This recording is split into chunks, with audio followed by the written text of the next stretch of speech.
Makes a majority అంట. One man's courage. Jagan కి సంబంధించినంత వరకు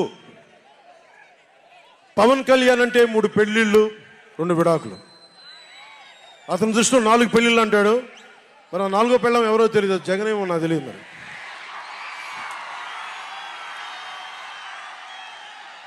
నాకు ఇదే విసుగొస్తుంది. జగన్ లేని 4వ పెళ్ళ ఒకటి నువ్వేరా.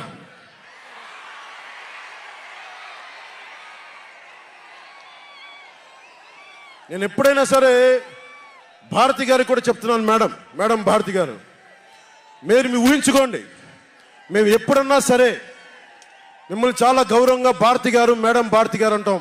మీ ఆయన ఇంత నీచంగా ప్రవర్తించినా కానీ, చంద్రబాబు గారి సతీమణి కానీ, నియోజకవర్గంలో ప్రతి ఒక్కరిని ఇబ్బంది చేసినా కానీ, నా ఇంటి సతీమణి అన్నా కానీ పెళ్ళాలను సంబోధిస్తాడు. ఆ మాట మిమ్మల్ని అంటే ఎలా ఉంటుంది భారతి గారు? ఆలోచించండి ఒకసారి. నాకు తెలుగు వచ్చు, నేను పెద్ద ఇంగ్లీష్ మీడియం చదువుకున్న వ్యక్తిని కాదు, నాకు చాలా భాష వచ్చు, కానీ సంస్కారంగా ఉండదని మాట్లాడినంతే.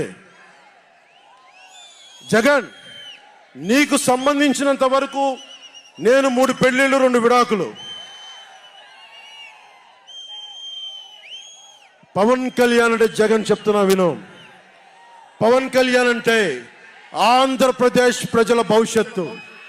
పవన్ కళ్యాణ్ అంటే ఈ దేశపు యువత కాలంలో, పవన్ కళ్యాణ్ అంటే కన్నీళ్లు తుడిచే చెయ్య, పవన్ కళ్యాణ్ అంటే అర్ధరాత్రి పరిగెత్తుకుంటా వచ్చి ప్రాణాపాయంలో ఉన్న 108 అంబులెన్స్, పవన్ కళ్యాణ్ అంటే ఆడబిడ్డలకి రక్షణగా ఉండి చేతికి కట్టే